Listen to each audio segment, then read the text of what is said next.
It's not about some well-kept secret of the wealthy. It's about finding the right information and knowing how to apply it. On the Get Ready for the Future show, we're answering your questions so you can start making real financial change today. The journey to true financial independence begins right here, and it starts with you.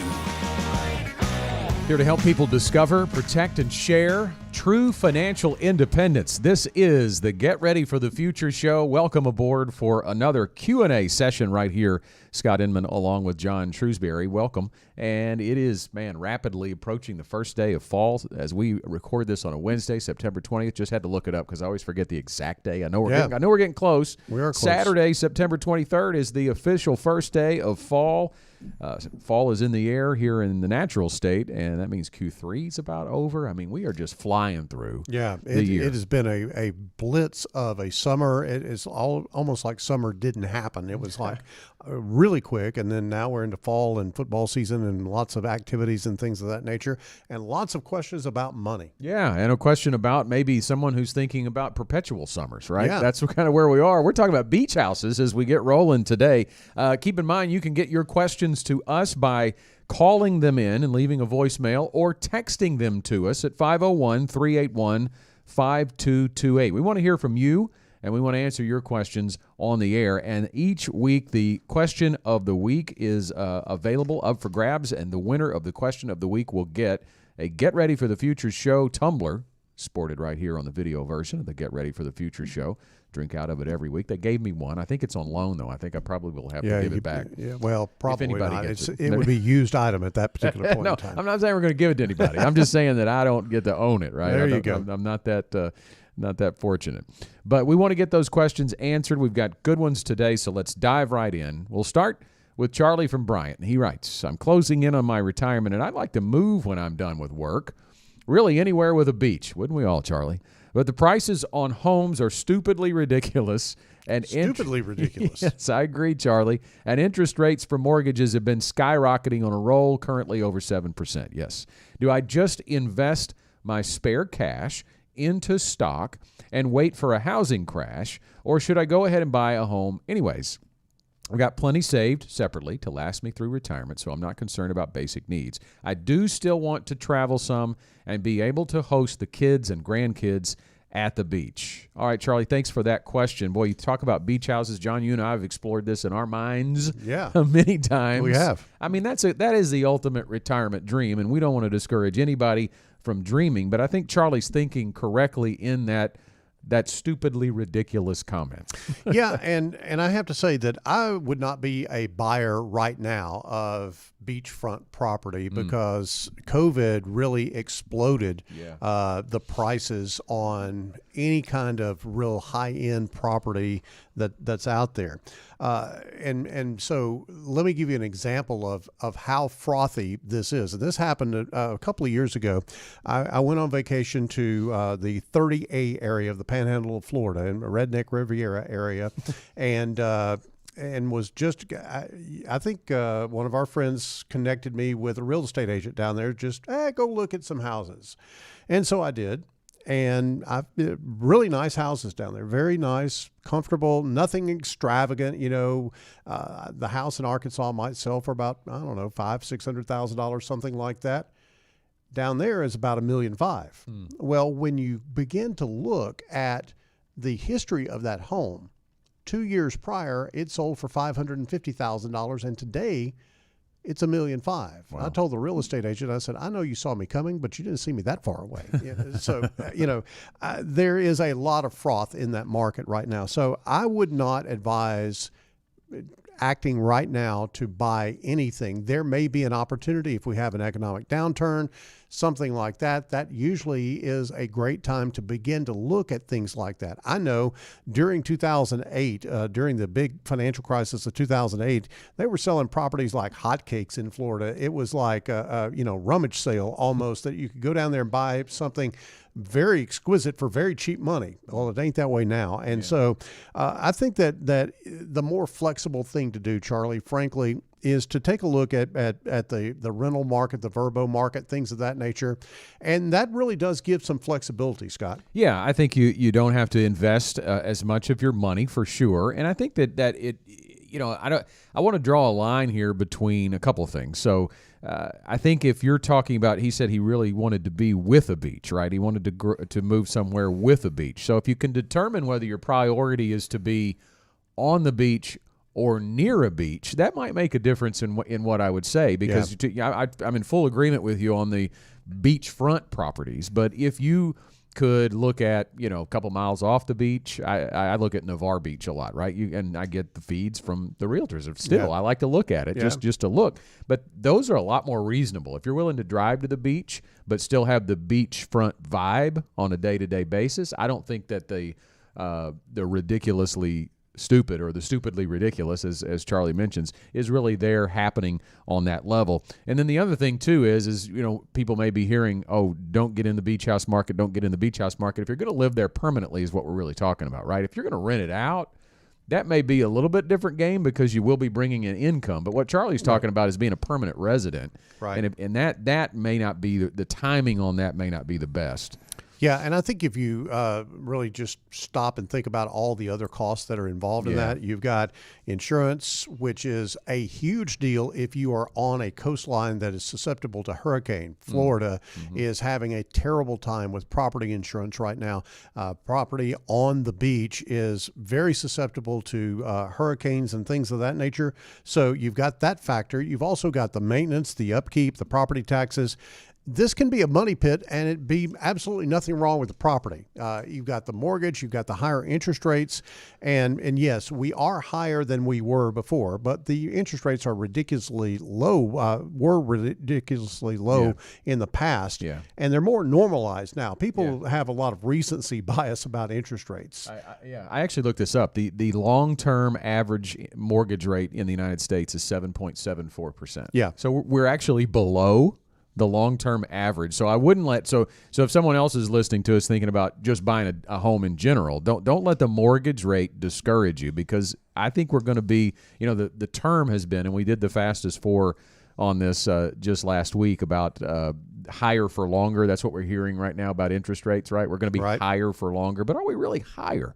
Higher is a relative term. If we're on average, then we're really just going to be average for longer, and I do think that's going to be the case when it comes to interest rates. Yeah, the pencil pushers in the back call it reversion to the mean. Yes. Yeah, that's everything kind of gets back to average, right? And that's what has happened with interest rates. It feels like they are high because we were in a low interest rate environment for so long, but it was abnormally low, and it was artificially low because the Fed was trying to stimulate the economy. Yeah, if you got one of those mortgages at 2.75%, you're probably not likely to move. But if you have to move, if you're relocating, I would say don't wait for mortgage rates to go down. We are in the new norm. As we meet today, as we are on the air today, the Fed is meeting and announcing whether they're going to raise interest rates. The full expectation of the market is that they're not going to in September, but they may still down the road. But we are nearing the end. I think everybody's in agreement there. The near future, the end of the rate hikes are coming soon, but not to diverge too much from Charlie's question here, but I do want to bring this into play. John, we've been talking about, and we're going to have a question a little later about a recession.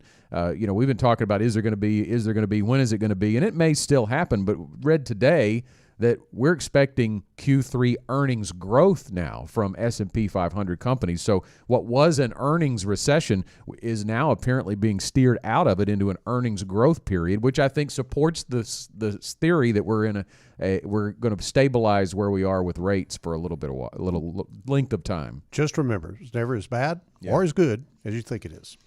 Charlie, thanks very much. Hope that was helpful for you. It's got me thinking about going and sitting on the beach for a week, though. I will say that. Get your questions to us. This is Charlie's question is going to be the question of the week. Congratulations, Charlie. Thanks for reaching out with your question. We would love to send you, as mentioned before, the Get Ready for the Future Show tumbler for being the question of the week. We need to know how to get it to you, though. Email us, show@getreadyforthefuture.com to claim it and tell us how you'd like to receive it. Our next question is from Thomas in Bentonville, and he writes, if I do a backdoor Roth conversion from my Works 403B after-tax bucket, are all those dollars considered contributions or a mix of contributions and growth once it transfers over to the Roth IRA. Man, that's a lot there. Thomas has been thinking. It's a highly technical question here. Yeah, so I think the answer greatly depends on your plan, but I think it's important probably.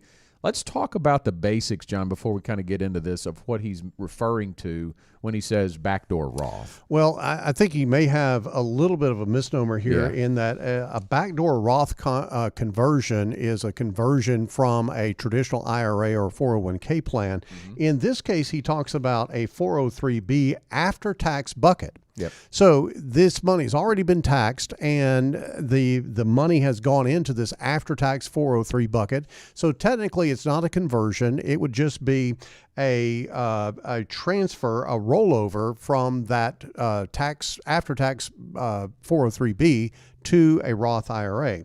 Now, the plan rules dictate whether or not there is a triggering event that's necessary to actually make that happen. So some plans allow you to take the after-tax dollars and roll them anywhere you want to roll them, even while you're still employed. So that is certainly a possibility. So it won't matter. Once it's in the Roth, it comes out tax-free.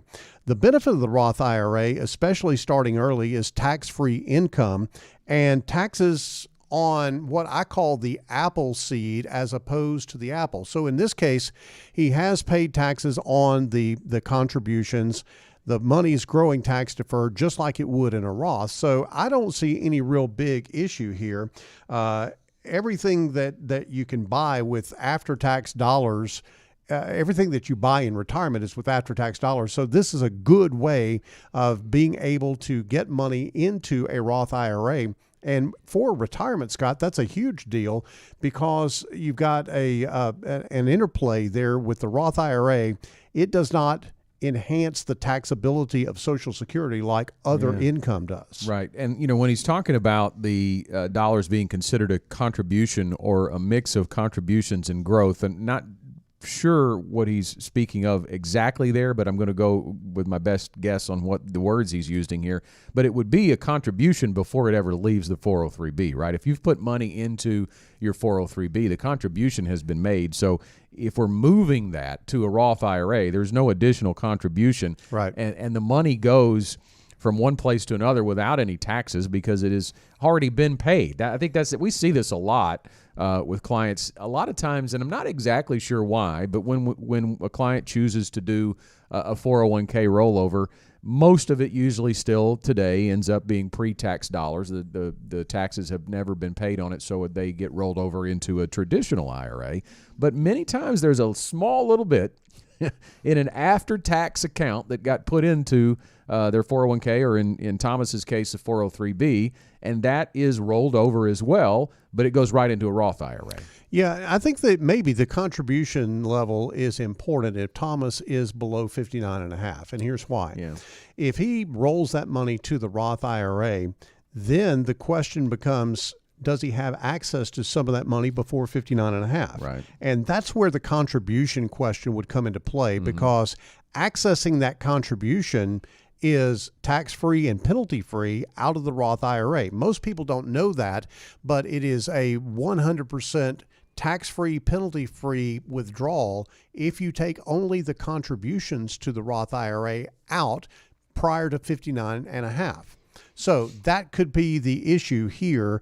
We're just going to say, look, here's the real bottom line. You need to consult with your CPA or your tax preparer on this because it is a complex question. We've given you our best understanding of it, but we're not tax advisors per se.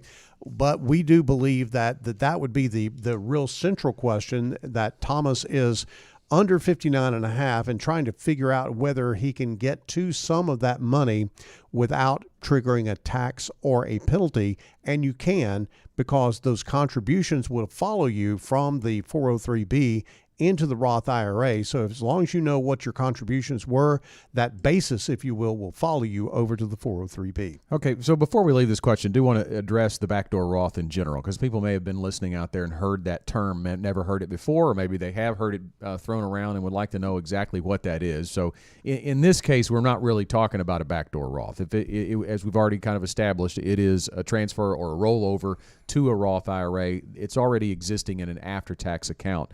A backdoor Roth is, generally speaking, an opportunity for someone who doesn't qualify because of income to make a contribution directly to a Roth IRA. This allows them to make a contribution to a traditional IRA and then convert those dollars, those funds, to a Roth IRA. Now, why would you want to do that? Well, again, if you make too much money, you're ineligible to contribute to a Roth IRA. And for a married filing jointly tax return, that's somewhere in the $240,000 range. It begins to phase out over time, but eventually when you top that 240, you're not going to be able to get those dollars into a Roth IRA, but you can put them. There is no income restriction on making contributions to a traditional IRA.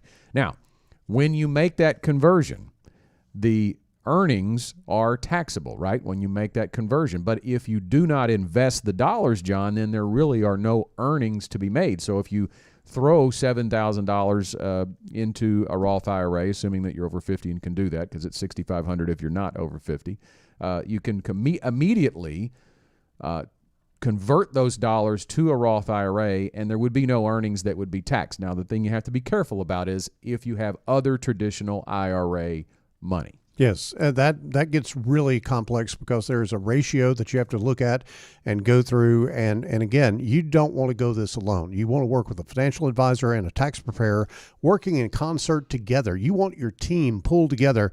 You don't want one person doing one thing and the other person doesn't know what they're doing or are not aware of what they're doing, I should say. So you want to work with a team, both your financial advisor and your tax preparer, to be sure that you don't step on a landmine, because there are plenty of landmines when it comes to the IRS. All right, you mentioned Roth IRA dollars not counting in earned income, so it can actually have an effect on your Social Security and how it's taxed. That's just one little tidbit about Social Security. We're going to be spending a whole evening talking about, well, not a whole evening, an hour or so of your evening, talking about Social Security at our upcoming Hot Springs workshop. Want to invite you to join us there. It's called Maximizing Your Social Security. It's coming up next week as we record this on September 20th. September 26th is the date for the Hot Springs Workshop at 6:30, being held at the Hot Springs Convention Center. Matt Emanuel is our special guest. He will be discussing all things Social Security. When are the best times to claim? Is it going to be there? Bring your questions, just like you throw your questions to us here on the Get Ready for the Future show.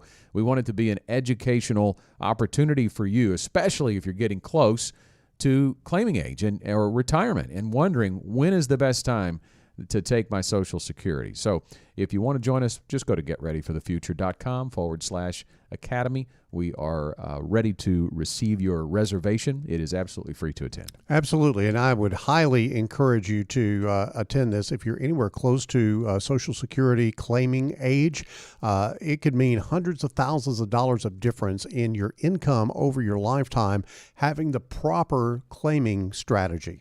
And certainly it's something that you want to kind of commingle, if you will, with the other assets that you've got in a written financial plan. But that Social Security timing is very, very critical, and it's not cookie cutter. Don't allow somebody to tell you, oh, well, just take it at 62 or 66 or 70 or whatever the case may be. It's very peculiar to your asset level. And so you want to come find out more about that. Matt Emanuel's a great presenter.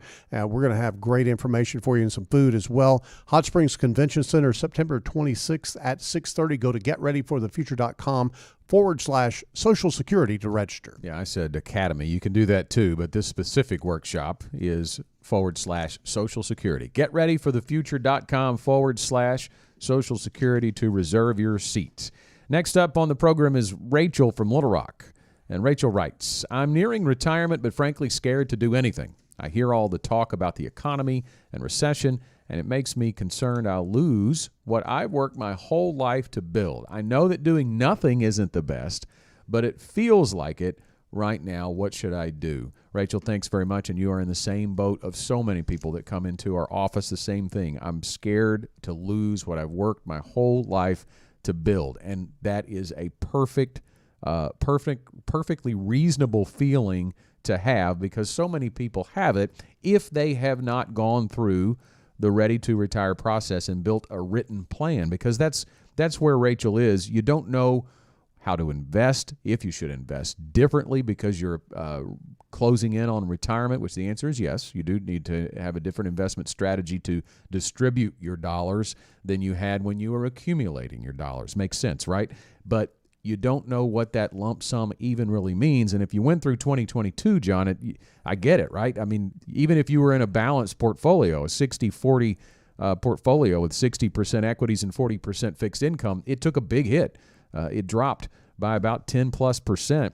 Second worst year on record for a 60-40 portfolio, which is the portfolio historically that retirees have been put in. So what should Rachel be looking to do? Well, she knows she shouldn't do nothing because that's analysis paralysis, right? You get paralyzed by fear. Yes. And rather than be paralyzed by fear, I think, Rachel, you need to take action. And I would, at this particular moment, I would go to your computer and go to getreadyforthefuture.com/steps and download this document, Securing Financial Independence.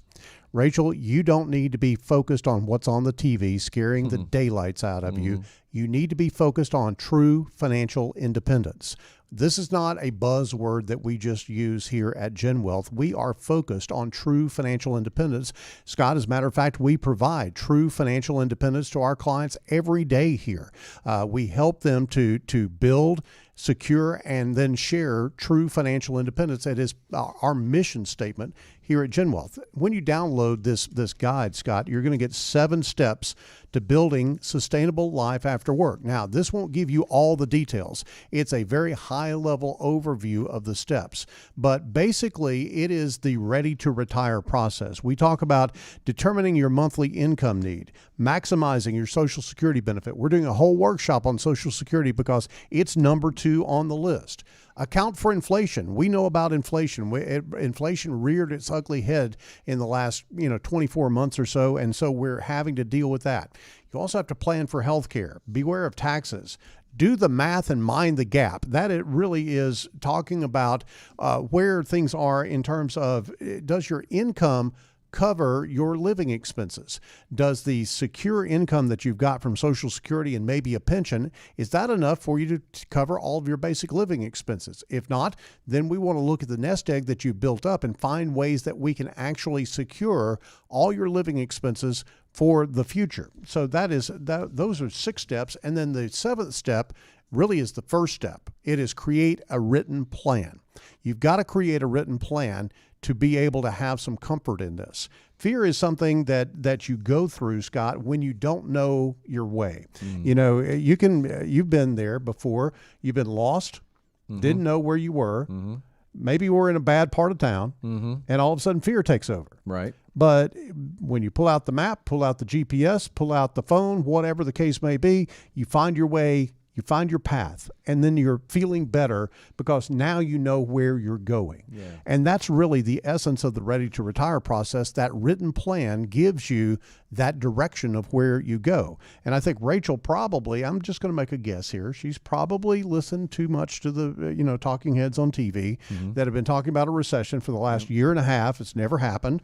I'm not saying it's not going to happen, but it hasn't happened at this point. Right. And so it can be easily done to get into this mindset. But, fear is not something that is any way beneficial to you. Basically, if you're trying to play defense in retirement, that's just not going to work. You've got to play offense, and I think that's something that Rachel should do. Go to getreadyforthefuture.com, download these steps, and then give us a call, and let's talk about getting your ready-to-retire process underway so you can boost your confidence, feel better about where you're going in retirement. Playing offense, meaning being proactive to build that plan, and we talked about the recession earlier, the possibility of that. It may come in 12 months. It may not be for 2 years. It may not be for 7 years, but Rachel, in retirement, there's going to be one. If you live a very long retirement at all, there's going to be one. There may be multiple ones. So the point here is to create an investment strategy and a written plan that expects that. Yes. Right. And anticipates that happening. I was just sitting down just the other day with some clients, been clients for a long time with us here at GenWealth. And we've been through a lot in the last 4 or 5 years. There's been a lot of economic ups and downs and things of that nature. But looking at their plan, they are basically where they were when they started retirement, but they had actually taken in about $350,000 in income during that time. And that really is what you would want to do. You want to maintain your principal and begin to pull income and still have the same liquid net worth that you had when you started retirement. Now, each person's different. Each time that they get into an investment, the timing is different. So I'm not saying that that's the result with everybody, but that is the strategy that we undertake here at GenWealth, is to help you have a plan that anticipates what's going on in the economy, what's going on in the markets, not specifically down to, we're going to have inflation at this rate, or we're going to have a recession or anything of that nature. We know those things are going to come. So we build against that with your plan. We talk about the 3 big risks all the time on this program, and that's really what we're talking about here. The big risks to your retirement are sequence risk, inflation risk, longevity risk. Now, let's take just a brief second and talk about what those are. Sequence risk is, what if I retire and I start selling shares of my investments as the value is going down, right? And that may be what Rachel's worried about. How can I lose money and see the values go down and think about taking money out of that? Well, you're not going to take money out of that in a properly designed investment strategy. You should control what you sell and when you sell it, meaning the money you're going to use today, maybe the next 12 months, maybe the next 5 years, needs to be risk off or at least lowered risk, so that principal is not going to fluctuate like the stock market. So your money should not be in the stocks and the money that you are taking in the near term. However, you still have to believe in equities for the long term. And long-term growth means you have some allocation to equities, but the intent is not to sell them for at least 15 years in the GenWealth Ready to Retire process. And why is that? Because you have to believe in an asset class that has a chance to outpace inflation. And that's the second risk, right? You have to be able to give yourself raises from your income, from your investments to your income over time, because things are going to cost more. We know that's the case. We've experienced that greatly over the last couple of years. And then finally, longevity, you have to have a perpetual plan. You can't have the income totally stop at any date in the future. I jokingly tell clients all the time, John, that if you can give me your date of death, we can build the perfect retirement income plan. But we just don't know the answer to that. So there always has to be income coming through either guaranteed income sources like Social Security, pensions, and potentially an annuity if you need it, or the buckets have to continue to provide income to you. Yeah, and I think that no strategy assures success. There is no strategy that assures success. Putting your money in a 5% CD does not assure success, because that CD is going to come due. Interest rates are going to change. They may go down. Inflation is going to go up. You're not going to be able to keep pace with the inflation. There is no strategy that assures success. Nothing in this life is assured, but what you want to do is stack as many of the cards in your favor as possible. And I think that's what the Ready to Retire process does. So, Rachel, go download that document, Securing Financial Independence, 7 Steps to Building Sustainable Life After Work. That is at getreadyforthefuture.com/steps. Final question today is from Jacob in Maumelle. My compensation and employment are directly tied to the performance of the stock market. Should my investments be diversified into other areas such as real estate? Jacob, thanks for your question. Should definitely think about diversification. We've kind of alluded to that with Rachel's question, right? It doesn't need to be all in stock. It doesn't need to be all in a 5% CD. But sometimes there are situations where employees have massive amounts of company stock. We've seen many 401k plans where the employer match is all in company stock. They've maybe chosen to invest in company stock. Maybe they've had a stock purchasing plan where they were able to get it discounted, right, the purchase price. So there's all kinds of reasons it happens, and I'm not sure what Jacob's is, but if you have accumulated significant amounts of company stock, yes, diversification should be a consideration. Scott, we had the opportunity to serve a client here at GenWealth just recently that had a massive amount of their liquid net worth, and they had a very substantial liquid net worth. They had a massive amount of their liquid net worth in a single company stock. They also worked at that company. So the fortunes of that entire family, their net worth, everything rode on the back of how that company stock performed. And so that is a untenable situation for just about anybody. I think the general rule of thumb is that you probably ought to own maybe not any more than 10% of your liquid net worth in a single stock of your employer. Now, Jacob actually asked about the diversification into real estate. Mm-hmm. We really do like diversified, professionally managed real estate investments. We think that they have the ability to give the client more spread of risk out to different asset classes other than stocks and bonds. They also can be income producing. So as the rent from those real estate properties come in, that passes on to the shareholder in some substantial percentage. So I think that really you're looking at definitely a diversification question, but I think it's also a professional managed thing that we would lean to. Yeah, I think that's a real question when it comes to real estate. A lot of people think about, should I have rental houses? And some people are built to be able to do that. It can be a very good investment, but I think you have to ask yourself, how much time spend do I want to have when it comes to this real estate investment? Do you want to buy a house? Do you want to outsource the management of that? Are you going to fix things? Are you going to make sure you rent it? Are you going to go through all of those? And if the answer is yes, then it might be the right route for you. But the real estate investments here for our clients that we utilize are oftentimes the reverse is true. Sometimes they've been in the rental housing game, right? And they're ready to get out of that and enjoy retirement. They don't want the hands-on approach, but they want the value of diversification into an asset class, as John mentioned, other than stocks and bonds. And these real estate investments give a great opportunity to provide that with the distribution, with the professional management, and you get to sleep and not really do anything, just hold it. Yeah, and Scott, I would also say that fixed income investments, if all of his wealth and income is tied to real estate, then I would be pretty heavily thinking about fixed income investments because we've seen interest rates go up. Fixed income investments are paying in the 5, 6, 7% range, depending on how much risk you want to take with fixed income. But that is a great diversifier for someone who is, solidly in a situation where